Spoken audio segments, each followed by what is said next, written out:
Muy buenas. Me gustaría que nos ubicáramos en 1931 del pasado siglo. En ese año hubo una iniciativa del International Institute of Intellectual Cooperation que financiaba debates de divulgación científica y social entre dos figuras clave, para exponer temas que preocupaban a la sociedad en ese contexto. Si la invitación era aceptada, esa figura escogía con quién mantener ese debate dependiendo del enfoque que quería tener. Vamos, lo que se hace ahora con figuras públicas del entretenimiento y los showmans. Una de esas figuras del sector de la ciencia fue Sigmund Freud, que aceptó la invitación para lanzar una pregunta y su consecuente debate a Albert Einstein, hablando de la amenaza de la guerra, la esperanza, la violencia y la maldad humana. En ese caso, Einstein ejercía con un enfoque más positivo que el de Freud, ya que este último concluyó que el ser humano siempre estaría en guerras constantes debido a sus conductas e impulsividad. Y en esta película encontramos otro tipo de encuentro que pudo haber sucedido, pero que nunca se confirmaría, entre dos figuras clave e importantísimas para la época: el mismísimo Sigmund Freud y el escritor Cliff Staples Lewis, que hablarían sobre el ser humano y Dios. Cuando me refiero a que podía haber sucedido, es que Freud, días antes de fallecer, recibió la visita en su casa de un profesor de literatura de Oxford, pero no está documentado de que fuera Lewis. Y a partir de aquí se ejerce la ficción y la interpretación de una conversación filosófica en unos momentos cruciales en muchos aspectos para Lewis y para Freud. ¿Me acompañáis para ver qué me ha parecido este encuentro ante tal curioso crossover ideológico? Pues, al lío con la crítica. Parece que tenemos compañía.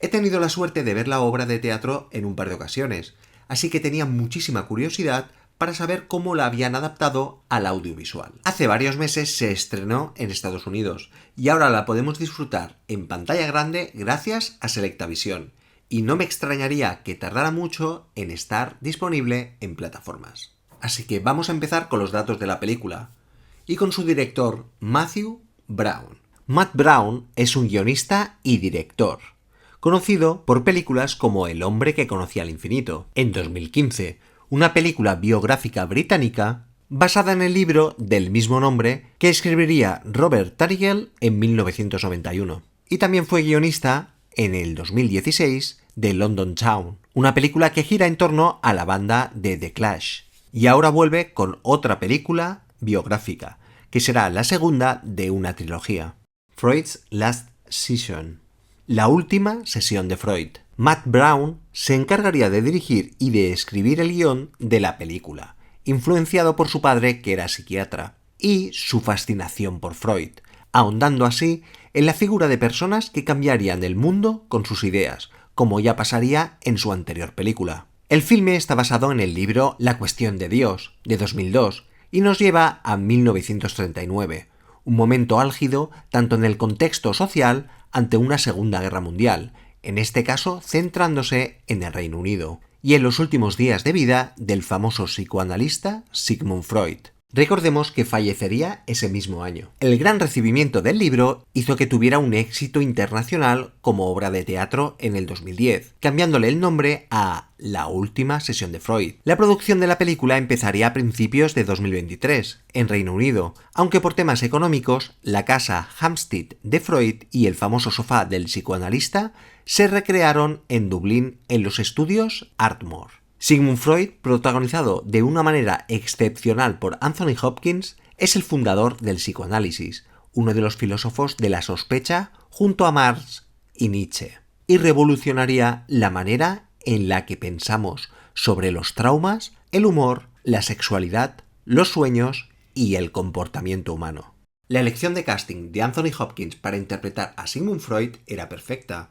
Necesitaban a un gran actor y bastante longevo, para que se vinculara muy bien con esa aproximación de la muerte. En este caso, Anthony Hopkins tenía 86 años. Aún así, contratar a Anthony Hopkins es una táctica muy arriesgada, ya que no acepta cualquier papel. Pero finalmente decidió que era un honor interpretar a Sigmund Freud. Y eso que él, Anthony Hopkins, es más junguiano. C.S. Lewis es escritor y autor de la famosa saga de Narnia, así como de muchos libros sobre teología cristiana. Para el enfoque de Lewis necesitaban a un actor que contrastara con Hopkins, pero que a su vez tuviera un equilibrio interpretativo. Así que tenían muy claro que Matthew Good interpretaría al profesor de Oxford. Con esta película Anthony Hopkins ya puede decir que ha interpretado a Freud y a Lewis, ya que interpretaría al escritor en otra película llamada Shadowlands. Ben Smithers, increíble director de fotografía, ha intentado contrastar esos momentos del duelo dialéctico dentro de la casa de Freud, también con los exteriores, así como en los momentos más oníricos o los recuerdos. Esa manera de acercarse a la verdad queda patente en la variedad cromática, utilizando la nitidez y los colores sombríos, retratando una época de oscuridad, en la que también se vale del juego con las luces en los flashbacks, así como en las recreaciones simbólicas, tanto en la realidad como en la lluvia. El agua es un elemento muy vinculado con las emociones y la psicología, así como en la interpretación de los sueños, en la que sutilmente se enfocan en la luz o en la personificación de estatuas. El objetivo era desvincularse del único escenario de la obra de teatro para trasladar a los personajes a la realidad, y así hacerlo lo más visual posible. Querían traer a la vida a los dos personajes, haciendo una recreación lo más exacta posible, desvinculándose de la charla que mantienen y dotar de otros datos y emociones, traumas y pensamientos para completar psicológicamente a nuestros protagonistas. Hay que recordar que Freud se mudó en contra de su voluntad a Marshfield Gardens, en Londres, después de huir de Austria, que estaba siendo ocupada por los nazis. Esa misma estancia de Londres, donde vivió sus últimos días, es el actual Museo Freud. Este museo fue crucial para ayudar a hacer una réplica completa en los estudios de Dublín, donde se rodaría la película. Todo bajo la coordinación de la diseñadora de producción Luciana Arrighi, que ya ganaría un Oscar por su trabajo en Howard's End. Esta también se encargaría de la recreación de todas las figuras del despacho de Freud, replicándolas en 3 dimensiones cada una de estas, dotando así de la mayor realidad posible al despacho donde trabajaba Freud y parte de su vivienda. El objetivo era impregnar la personalidad del psicoanalista en cada plano de la película donde apareciera su estancia. Esto incluiría la réplica del famoso diván en el que atendía a Freud a sus pacientes. En esa estrecha colaboración con el Museo Freud de Londres se realizaría también una exhibición con diferentes materiales como arte conceptual de la película del estudio de Freud. Hay que recordar que para los que no han visto el Museo Freud, decir que esta fue su vivienda los últimos días de su vida y que era casi una réplica exacta de su casa de Viena, llena de objetos y de fotografías familiares. Y hago un pequeño break para recordar pequeñas anécdotas que se pueden ver sutilmente en la película. A Freud no le gustaba la música, decía que le distraía mucho de sus pensamientos y era un gran amante del arte africano. La banda sonora está compuesta por el hermano del realizador, Kobe Brown. Brown hizo su debut en la composición junto a la película cinematográfica de su hermano, El hombre que pudo ver el infinito, y utilizará canciones sinfónicas para enfatizar los planos y encuadres de la cámara, evocando el trauma de Lewis en la Primera Guerra Mundial, así como la relación de Freud con su hija. La música quería tener un aire intelectual y que estuviesen representados los dos personajes, tanto el ateísmo de Freud como la fe de Lewis, así como la oscuridad que tienen los dos en su interior, con lo que se centra en la sutileza y en las capas de sonidos de viento, de madera y ostinatos de cuerda, y particularmente con el piano. El objetivo del compositor era sustentar en todo momento las creencias de cada uno de ellos. También utilizó reverberaciones o el cúmulo de instrumentos de cuerda para las escenas más oníricas y así acompañar de histrionismo y rareza a estas, e incluso la utilización de violonchelos en los flashbacks y ensoñaciones de Lewis. Un paisaje sonoro de ensueño. Y relativo a la música, decir que Anthony Hopkins estaba tan vinculado al proyecto que cedió una obra compuesta por él de piano para la película. Es un vals que veremos al finalizar el filme. Freud está tan incrustado en la cultura popular que ha tenido diferentes apariciones en el cine. En 1967 encontramos Freud, Pasión Secreta, dirigida por John Huston, un biopic donde veremos a un joven Freud interpretado por Montgomery Clift. En 2011, David Cronenberg realizaría un drama histórico sobre su relación con Jung, que a su vez estaría basado en una obra de teatro del mismo guionista de la película, Christopher Hampton, y que se adaptaría de un libro de John Kerr. O también películas más ficticias y pop, como su aventura con Sherlock Holmes, en 7% Solution, llamada en España Elemental Dr. Freud, dirigida por Herbert Ross en 1976, e incluso la actual miniserie para Netflix con cierto toque pulp, en el que un joven Freud se enfrentará con lo oculto acompañando a una medium y resolviendo casos en Viena. La última sesión de Freud quiere trascender de la obra de teatro con nuevos personajes, interludios, subtramas y una narración muy enfocada en el audiovisual, pero sigue demasiado ligada a la obra escénica, ya que lo más importante de la película gira en torno a la conversación entre los dos protagonistas. Aún así, la intención del director es llevar la obra de teatro a un terreno más humano y más dramático. Pero lo que más destaca de la película, como en la obra de teatro, es ese contraste entre el ateísmo de Freud y esa alta fe de lo divino de Lewis, entre la ciencia y la religión. Hoy la fe se encuentra en otras figuras más allá de los dioses, mitos y deidades, exactamente en canales como en las redes sociales y sus influencers, donde también se acaba encontrando esa polarización. Otro aspecto que destaca en la película, y que aunque pueda parecer forzado creo que es necesario, es el sentido del humor de Freud, que tenía un sentido del humor bastante tosco y tenía tendencia a reírse de lo absurdo. Eso queda patente en todo momento. Hay cosas que varían de la obra original, como la relación que tenía Freud con sus hijas. Aquí se enfoca sobre todo en Anna, pero denota cierto trauma con la pérdida de su hija Sophie. Es imposible entender a Freud sin saber qué vínculo tenía con sus hijas y el apego hacia estas. Con esta subtrama se complementaría a la trama principal, y encontraremos otra sesión de terapia de trasfondo a la par de la que se evidencia con Lewis. Por otro lado, hay recursos de atrezzo importantísimos como la pastilla que se enseña en la película, una referencia al suicidio de Freud con una pastilla 20 días después de la reunión con la ayuda de un médico, la radio donde va escuchando la situación del conflicto, o la prótesis de la boca que finalmente ayudaría a poner Lewis a Freud como muestra de amistad, humanizando las conclusiones de los discursos entre los dos, denotando que aunque tengan enfoques tan diferentes, existe ética, escucha, comprensión y respeto entre ellos. O incluso la referencia de utilizar la misma ropa para el personaje de Lewis que utilizó Anthony Hopkins en Shadowlands. Aquí todos los personajes están en pleno conflicto. Anna lucha en su relación con su amante y su padre. Freud se enfrenta a sus propias contradicciones internas con Anna, su incapacidad para estar a la altura de su propia imagen y su miedo a la muerte. Lewis cuestiona su fe y su deber y se enfrenta a su trauma pasado. Solo hay unos que mantienen su visión y no reculan: el Partido Nacional Socialista y los nazis. En general es una película muy notable, pero se nota en demasía que su base es una obra teatral, enfocándose todo en la reflexión y en el diálogo.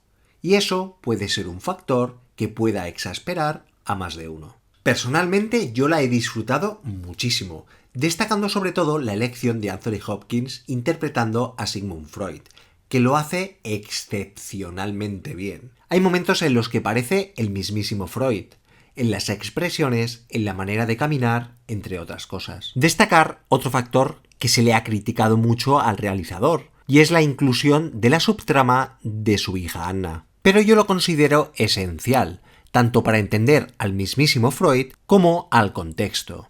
A pesar de sus conflictos internos, Freud era una mente privilegiada, en la que experimentaba y asumía sus errores.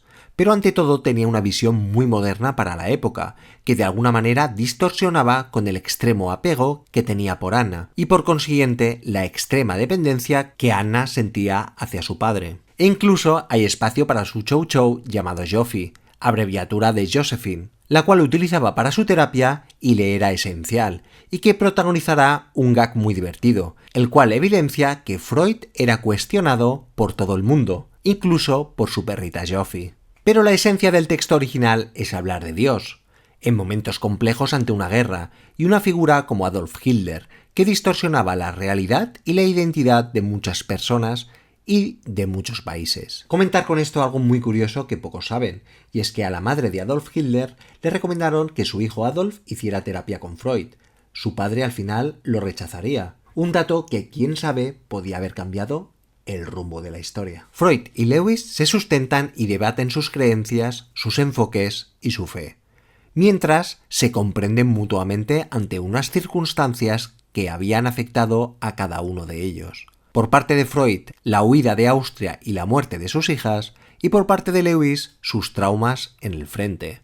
Una película para reflexionar y para saber más sobre las figuras de Freud y de Lewis. Pero sobre todo un viaje psicológico y filosófico sobre la manera de entender el mundo ante uno de los mayores conflictos de la historia, que se aleja de efectismos y de recursos más contemporáneos para ofrecer una película más clásica a un ritmo pausado, casi contemplativo, para que los espectadores presencien una conversación y les haga reflexionar e incluso posicionarse ideológicamente. Aún así, llena de simbolismos al mundo de la psicología y lo onírico, con esas estatuas en movimiento o esas referencias al agua, elemento esencial y muy vinculado a las emociones. Una oportunidad de reflexión y escucha en la que podremos llegar a comprender dos enfoques diferenciados y el respeto hacia estos como otros puntos de vista. Freud cuestiona continuamente las creencias religiosas de Lewis, dotándolas de ironía y de culpa.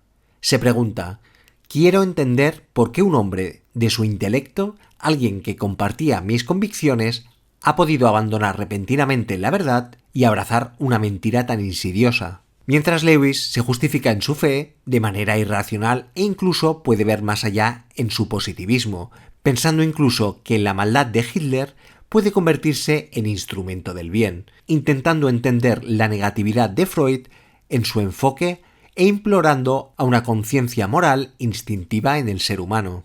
Un enfrentamiento dialéctico cordial filosófico en el que, cómo no, hay espacio para el sexo. Lewis lo ve como uno de los placeres humanos que Dios nos ha dado, para ser usado como Dios le conviene, mientras que Freud lo ve como un ejemplo de represión por parte de la Iglesia.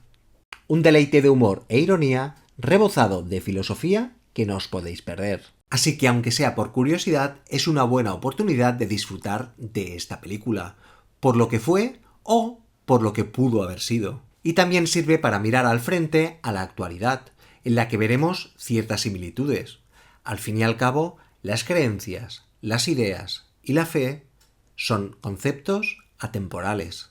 Y aunque no lo parezca, hasta algo como la ciencia y la fe pueden incluso llegar a tener similitudes. Ya lo decía Albert Einstein: la ciencia sin religión es patética y la religión sin ciencia es ciega.